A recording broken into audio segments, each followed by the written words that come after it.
You're listening to The Real Short Box, a comic book podcast made for geeks by geeks.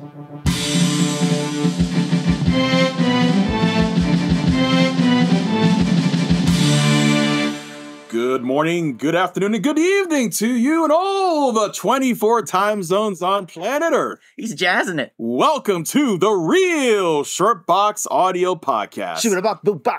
And let me introduce you to my co-host and co-conspirators. First, you know this man. He's a madman from Ohio. He is Bruce Campbell's #2 fan. The ladies love him for some strange reason. He is simply known as the original Dono. What up? Skibbity-ba-ba-ba. Next, we go to a man who grew up in the hard streets of Los Angeles, California. A man who is the precious one. A man who has great knowledge. A man who is a Hulkamaniac for life. He is simply the ravishing Raphael. Showtime. Hello. A humble man. Do-da-da-da-da. Oh, yeah. He just made his own intro. Next, we go to a man who also grew up on these hard streets of Los Angeles. He grew up in the San Fernando Valley. He is West Side. West Side. He is the Chinese Armenian dream man. He is simply known as the sensational one. Shibbity-bop-bop-bop, guys. I want you to talk like this the entire time. You have to do it. 50s or something. Yeah. Last but not least, a first-time guest and co-host on The Real Short Box. Shit. He is a man who comes and born and bred in that wonderful county of Riverside. Is that right, sir? Santa Clarita. Santa Clarita, excuse me. Santa Clarita. Going off. He is a man who is a loyal listener of The Real Short Box and, of course, our live stream Monday show, Rumble Pop. Give it up for Big Sam! And I forgot to add, you are a man who's skilled in dropping bars. I do dabble in bars. Yes. Yeah. You're skilled in There's a couple of things he's good at dropping. I don't know about that. No? That's your fantasy. And of course, What? you all know who I am. I am the Grand Master of the Jedi and Vulcan arts. Your Supreme Chancellor, Brother Kevin. Tonight or today, we are going to... Tomorrow, this That's afternoon. an apt way to say it because you're essentially a villain. That's good. I don't mind being a villain. It's fun to be the villain. He's played the villain his entire life. You know, it's fun to be the villain. or the victim? Well, sometimes it's both. What? You can be both, dude. You can be He both. starts out as a villain and Anyway, becomes a victim. What are we talking about? What are we talking about today? Well, the sensational Today. one just brought it up. Villains. We're going to talk about our favorite villains and basically our favorite key issues where these villains first appear. So we can only talk about a book if we own it. Well, supposedly that's what Ruff... So Showtime wants to talk about X-Men #1. So he can't. Oh! You know, the funny part is, well, fuck you guys, because I own a facsimile. So guys, Oh!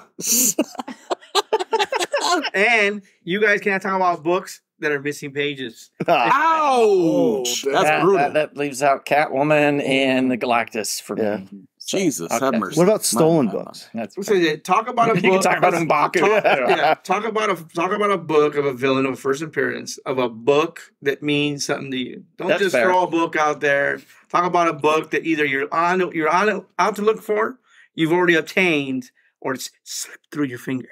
Okay, that's fair. Mhm. Let us start with our first-time guest. Let's start with Oh, Big you want to throw Sal. him under the bus right away? Because he's the guest. Give him an It's all opportunity. good. And, Right. and feel free to laugh when he gives you the shitty book he's gonna say. Oh, come on. Have It's- mercy on him. It is what it is.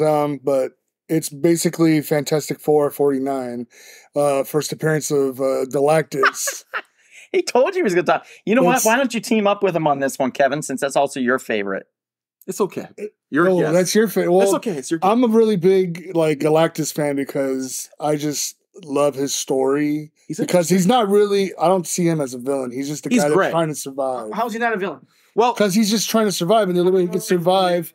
he's part of nature. He's basically like a He's not trying to freaking... survive because he's devouring plants. Here's the It's thing. sustenance. Would you eat a chicken if the chicken was like, hey, man, like, I thought we were cool. Like it just started talking to you. Like We are. Hey, you're helping that me the- live. Isn't that the basic idea of vegetarianism? Galactus, just saying. Galactus devours plants whether he needs it or not.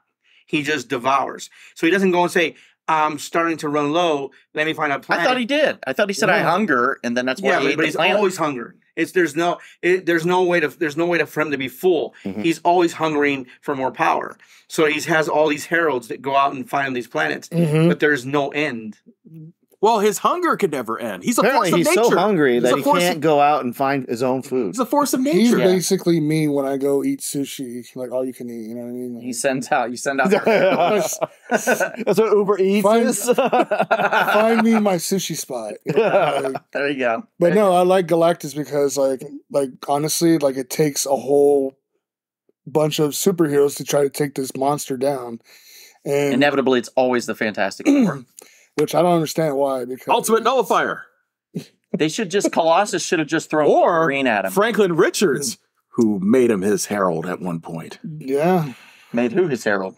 Galactus. Galactus made Franklin his herald. No, vice versa. Franklin Richards made Galactus. Franklin, the kid, the Yeah, and- child. Yeah, there's like a line in the Future Foundation from Hickman, like years. Oh, it's Hickman. That guy can fuck off. Well, it was like a future. It was like a future older version of Franklin Richards, and Galactus was like his herald. It was great. It was well, what happened? But sometimes Galactus is just too easy, right? Yeah. It's just too easy because he's Galactus. It's like Apocalypse, right? Yeah. It's huge. My guy. It's really easy to just say you throw out Apocalypse or Galactus. He's a great villain, you know. But there are some villains out there that are not really villains. They're kind of gray, They're not really heroes, but they're not really villains. They're like Magneto. like the Punisher, They're kind of like the Punisher, anti-heroes. like you the would think, Punisher, say. Venom in a sense, right? Mhm. They go, Globo. they go in any direction they're pushed to, whatever They're in the helps them gray. move forward, They're in the right? gray. Galactus is more of a thing where I believe that although it's been written really well, no one's really written it enough where the Galactus storyline should end with just Galactus and nothing else, right? Because he's supposed to be almighty, devours all the world. Well, he's God. Yeah. So He's Well, a god. so he should. No, Isn't he an metaphorically. elemental? Yeah. Or an eternal, I mean. Galactus was an eternal. I think No, it was Eternal. no. I think he was one of the ones he was part of the Eternals that went up against Thanos during the Infinity Gauntlet, right? Yeah. So he's I not think like that's he's not Eternal. officially like E. But metaphorically speaking, I believe when they introduced him, that whole storyline, the whole point was that he was God. You know, and he came to. Where does Silver Surfer fit in there? He's a herald of Galactus. Well, So is he a villain? Well, at first, yeah, he was because he was doing the dirty work of his master. well, I mean, he was a villain for like a hot second. Yeah. He, and then when he realized the error of his way, I was like, oh, I didn't realize what I was doing was I bet you don't even know his real name. Silver Surfer? Yeah. Norrin Rad? no, No, that's not it. no, No. No. What is it? Go ahead and tell him. it's Northern. He had those hippie moms, you know, Raz. I see. Northern Raz. I see. Yes. Interesting. That's his name. Interesting. I think he really just tried really hard to make up. All right. It did not work. You know, You threw me under a bus. I know. I didn't have anything do you better. know Galactus' real name? Yeah, it's John Smith. Oh, that makes sense. I thought it was Galen of Top. No, John Smith, as in the. Have you ever seen him without his helmet on? You know, one time I did. He's like bald. He's not real, Kevin. Well, look, according to the Google, Yes. Silver Surfer's real name is Norrin Rad. According to the Google. According to the Google, I thought I just said that. It Yes, was- you did. yeah. So according to the Google, Kevin is correct. Kevin's correct. All right. So we talked a little bit about Galactus. We're on track for that, but we need to move on. We need to pivot to another villain. So let's go with. Sensational one. Yep. Okay. One of my favorite villains, and one of the probably a villain who didn't come into his own really until Frank Miller used him, is Kingpin. Great. With amazing choice. Amazing Spider-Man number 50. Mm-hmm. Number 50. Now, That's the first appearance. 51 but- is a better cover. That's true. True. It's a he's on it. So the Fantastic Four 49 is a better cover. But I can 48. tell you, but there's nothing more iconic than 50. Sean's going to tell you a little more about what his power was. But he's just such a like when you read it, you get a sense of the charisma and how he towers over people. Mr. Tenafrio, I just see his strength comes from just his will to enforce his will on someone else. He's Michael Corleone in the comics. Well, I think part of his one of his things, especially in the Miller stuff, if you read it, is how one step ahead he is of people. He's a chess player. He's a chess player. He uses the strength is there, but the brawn is there, but the brain is also there. Yeah, it's very smart. He's a guy who understands all the angles. He's always looking at the different angles. Yeah. For like, is this guy going to betray me? This guy? If I'm going to do this to this guy, how is it going to come back on me? So I make it so it doesn't. One of my favorite scenes was I think it was Streets of Poison, where Captain America got addicted to drugs. It was so stupid, but it was great. And they did a final battle between. Can his body really get addicted because of metabolism, because of his strength? That's why, because it got him it super addictified him. Like it got him super addicted because of his metabolism. Poor Steve Ross. So he I made up words. So basically, then the Red Skull was trying to horn in on Kingpin's turf. So they decided the best way to fight it out. Red Skull agreed to this, by the way, was a fight in an arena, like at a football stadium or some shit. Captain right? America versus Red Skull. No. Kingpin versus Red Skull. So Kingpin pretty much takes off all his clothes, and Red Skull takes off all his clothes, and they fight in their underwear, basically. And the Kingpin just grabs the Red Skull eventually and just starts squeezing him, and that's it. Could you hear like the whole give a bear hug cable guy when they're at the somebody say bear hugged him. Yeah, bear hugged the shit out of him. Yeah. Basically, yeah. Yep. He's a bear of a man. Bear of a man, yeah. Yes, he is. But great choice though. Great choice in the character. A great villain who probably would have been another has-been villain had somebody not realized the true potential of that character. True. Yeah. For me, a lot of books come to mind. They just flood in my mind with a lot of books. Right? Rank it to a Showtime.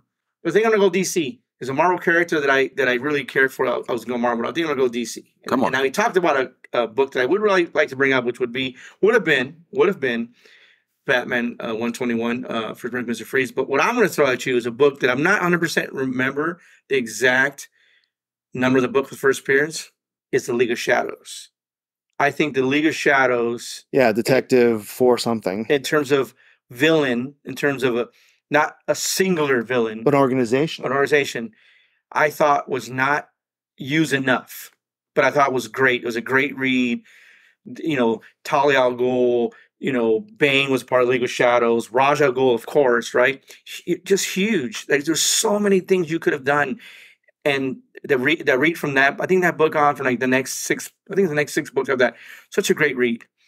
And I think, for me, The League of Shadows is something I would really like to see, either a book solely about The League of Shadows or even a movie, not necessarily a superhero movie, but a movie that kind of explained The League of Shadows. I agree with you, Showtime, because it'd be cool if you did a book and you go back into its past, how they've affected history to see, if they were, hanging out with Alexander the Great, how they may have influenced, maybe they helped bring Alexander the Great to power or something. How they began. When they first began, and like you said, in each era, what they did to influence the world, right? Mm-hmm. And when they got to a point, because I guess you could say that the League of Shadows was kind of the reason why the Waynes' parent, they were murdered, which basically created Batman, right? Mm-hmm. In a sense. Mm-hmm. And how Batman and Talia got together, had a child, and then you get Damian Wayne, right? And it just rolls on from there. But in the movies, you don't get to see that. We had a little bit of League of Shadows, a small bit. Batman Begins, but they got rid of Ra's al Ghul too quickly. I thought they could have used him even further, especially in the third film. Mm-hmm. Yeah, it's true, and he's fantastic. He's one of my favorite Batman villains, and particularly because he wasn't a villain so much as he was like he was an ideologue. They essentially used. He's living his truth. The Thanos, the idea of Thanos exactly. idea. He saw. Well, Magneto, the movie version of Thanos. Yeah, that's he saw the future, and he was like, "My God, if we don't stop we're going to destroy this planet. And so, but the only problem was he was like, I need to hand choose, who lives and who dies. And that's where it becomes a problem. In that world, in that movie, was Ra's al Ghul the League of Shadows, or was he within the League of Shadows? He was within. I believe he was within. No, I know. We know it should be, right? Yeah. But when you watch that movie, most people who don't know the storyline felt they just think it's Ra's al Ghul and his League of Shadows. Right. But we all know that Ra's al Ghul was just a component of the League of Shadows at the time. Kind of like the Hellfire Club and the X-Men, like with Sebastian Shaw and the White Queen, Black Queen, all that another stuff. great villain, not very well. Yeah, how about a fact? Remember on the Real Short Box on the our Versus series, or what was it called? Oh, good Lord. The Superhero Smackdown. Yeah. I think we had a matchup, Sebastian Shaw versus Ra's al Ghul, right?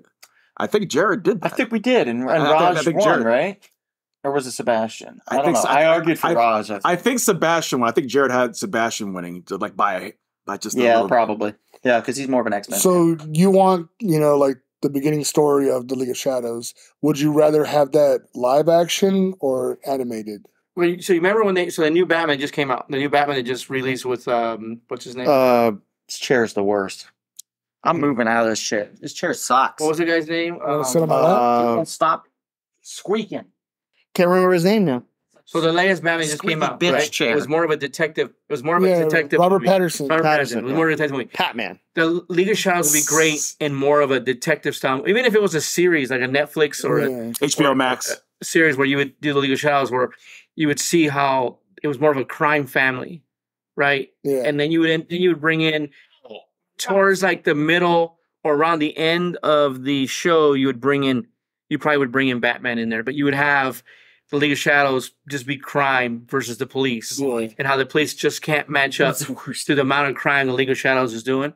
And then you would bring in Batman at some point. See, I think the right way I would feel like how they would do it is, I don't know if you guys ever seen a show called Warrior that's like written by Bruce Lee, and then they try to steal it. Mm-hmm. Doing something like that live action, like starting from like whatever era you think, like Romans or Egyptians, like kind of like, going down the line, how they just want to fix the civilization, but they want to fix it in extreme manners. Yeah, so like in terms of like, for me, a villain would be the League of Shadows completely. But if you had to pick one within the League of Shadows, it'd be Ra's al Ghul. That's a great choice. Yeah, that's an excellent choice. And now we go to the scandalous one, the original Donald. What is your choice, sir? House of Secrets number 61. Now that's an interesting choice. First appearance of Eclipso. Ooh, that's out there. It was Bruce Gordon was the guy's name. And he was basically he was a scientist that was studying a solar eclipse. Why he was in a jungle studying the solar eclipse, I don't remember. But he was in the jungle studying a solar eclipse when a dark wizard named Morpher pops out and attacks him.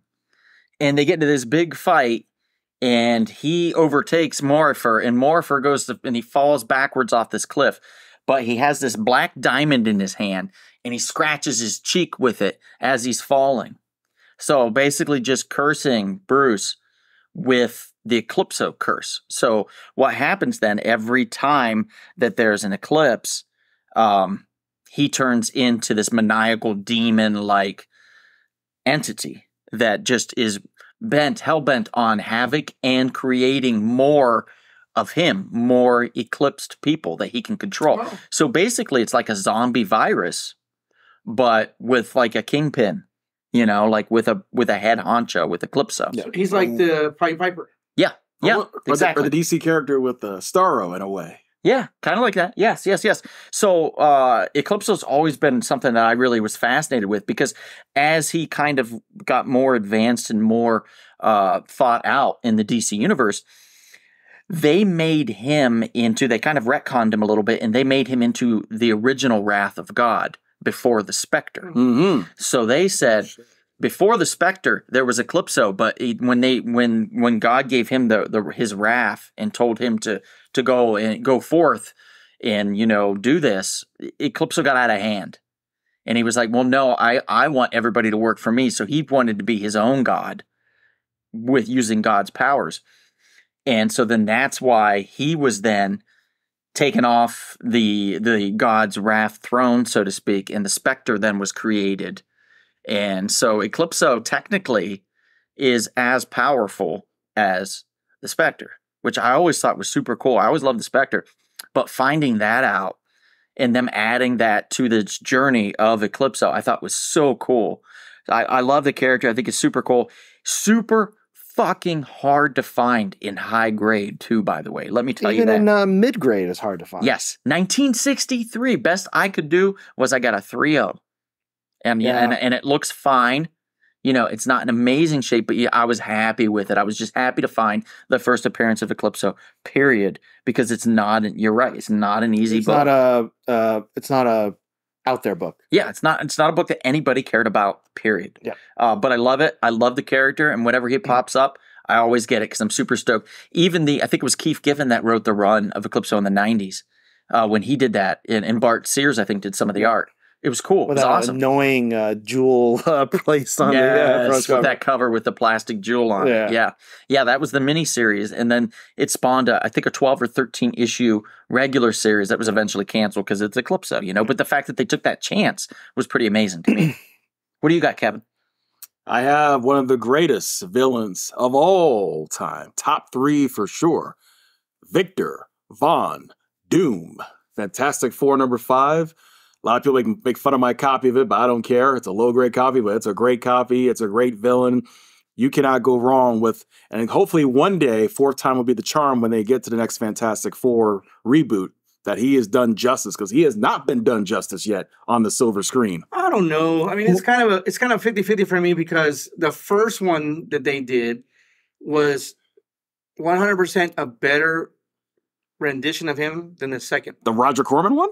No, the first movie. So Tim Story. The first movie, right? The first movie, the guy who played the actor was Julian McMahon. Was okay. Yeah, but the suit and everything fit. Right. How he ended up in that direction. The second one wasn't so good. I did like the actor better, right? But didn't like how he became Doom and all that. Right. So I think they got the actor right and the suit right in 2 different ones. And I think I preferred Dr. Doom when he got that white suit. Oh yeah, Doom God, basically. Mm-hmm. Doom God. You know the best thing about Doom is created by Jonathan Hickman. What? Not. That. Let's forget that.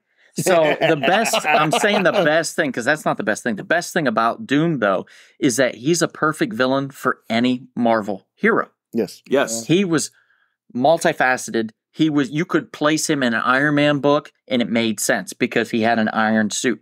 You could place him in a Doctor Strange book and it made sense because he knows wizardry and mysticism. You could throw him in the X-Men even. You could throw him in an X-Men book. It made sense because he was a power-hungry madman kind of, in the X-Men were a team to overtake that. You could throw him in one of the Galactic books, put him in Guardians of the Galaxy or something like that. Black Panther, Spider-Man, anything. He could have easily been... He's multi-talented. He could have easily been a herald for Galactus. Oh, well, I don't know if he was. He was. Well, technically, he really was. He stole the cosmic power. All right, we got time for one more.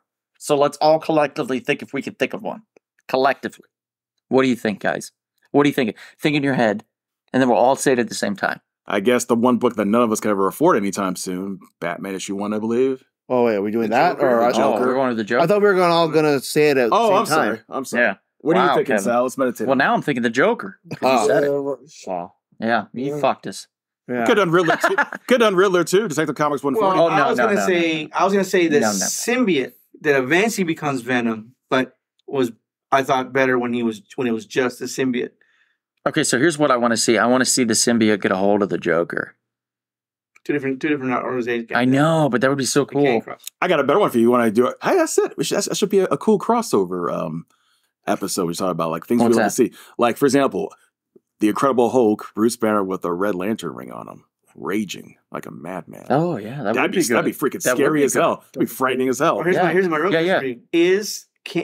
Can he be? Because I think great read, by the way. Can the Man-Thing be considered a villain? Good question. Yes.